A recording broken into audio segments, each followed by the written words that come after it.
In the past few decades, subcultures have mushroomed all over the world. Many of them spread and became relevant in countries across the world thanks to TV, radio and the internet. But there are still unique local subcultures emerging in many countries. The UK has the chavs, Russia has the gopniks, floggers in Argentina, izikutan in South Africa, gabbers in the Netherlands, matrampid in Indonesia and Malaysia. Of course, there's K-pop in Korea that's now world famous, gyaru in Japan, and the list goes on. But what about China? Yabi. Yabi. Yabi. Yabi. Yabi. Yabi. Yabi. Yabi. Yabi is a compound word made of ya and bi. Ya means sub, as in subculture, yawenhua, but it also means Asia, as in Yazhou. And bi is generally considered a derogatory word and is used in many insults, like shabi, juanbi, and so on. But what does it mean to be a yabi? What is a yabi? That's a complicated question, man. I think it's a debatable topic. Yabi 我觉得很难解释，每个人应该有不同的定义。其实现在很多人他们对于亚逼这个词就觉得是小众，然后亚文化。Not unlike hipsters, it's very hard to define what a yabi is, but you can always recognize one when you see it. And what do they look like? 就是亮亮的、夜光的，然后会戴那种很复杂的首饰，然后那个首饰可能有很多元，然后他们还会就是有纹身贴啊，或者是，他们会不怕露出自己的肉体，想让自己美美的出门，然后他们会有自己，非常精确的喜好吧。他们的穿着他们是无所畏惧的，就是根本不会去 care 所有的眼光这样。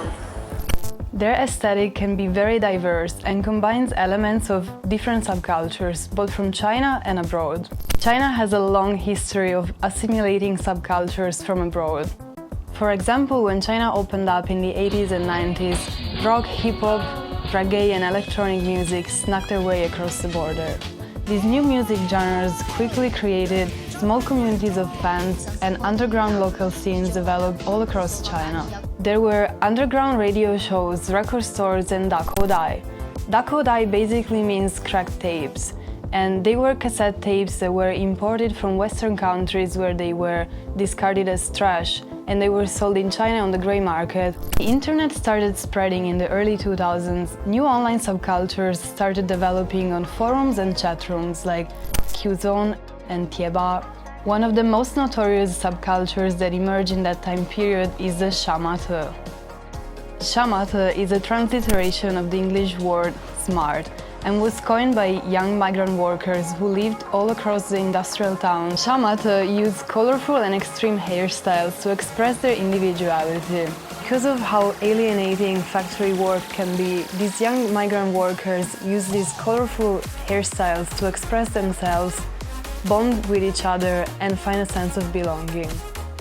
玩了一段时间之后，那些人就不一样了，已经就彻底的影响了人生的价值观，就不干了，要去玩杀马特，很多不同的地方，就为了玩这个头发，就跟我们聚集到一起。This subculture has been quite controversial in China, with many deeming it tacky and shallow and making fun of them online.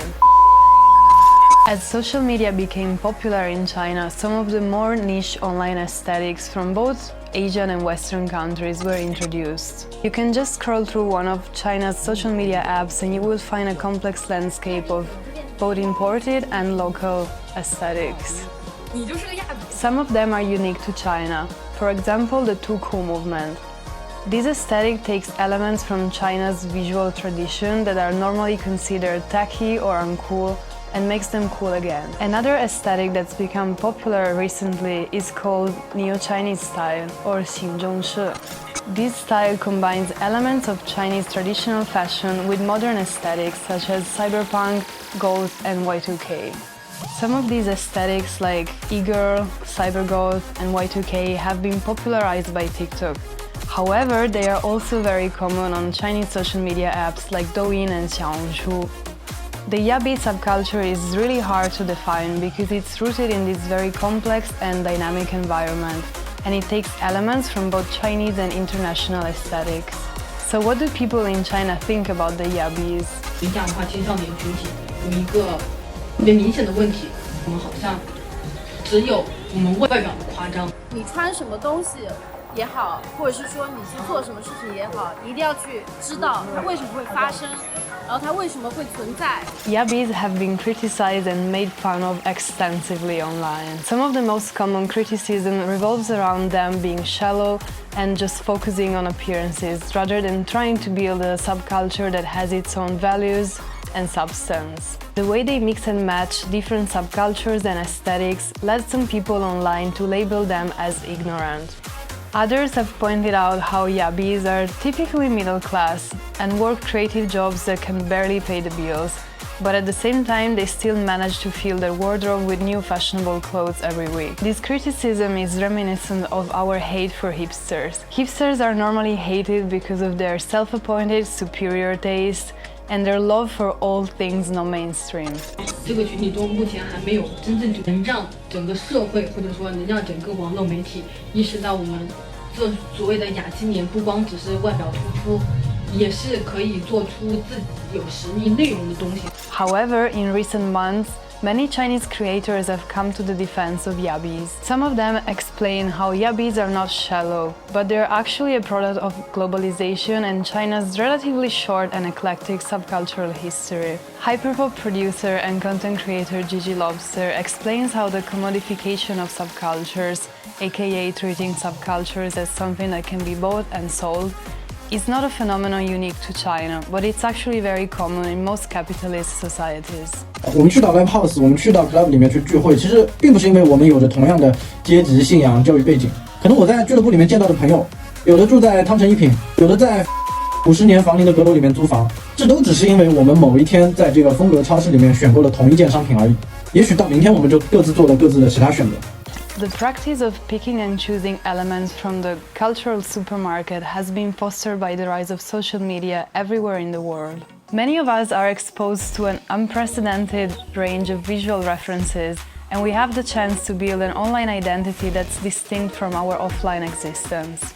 While remaining a controversial term in China, Yabi culture seems to have entered a new phase.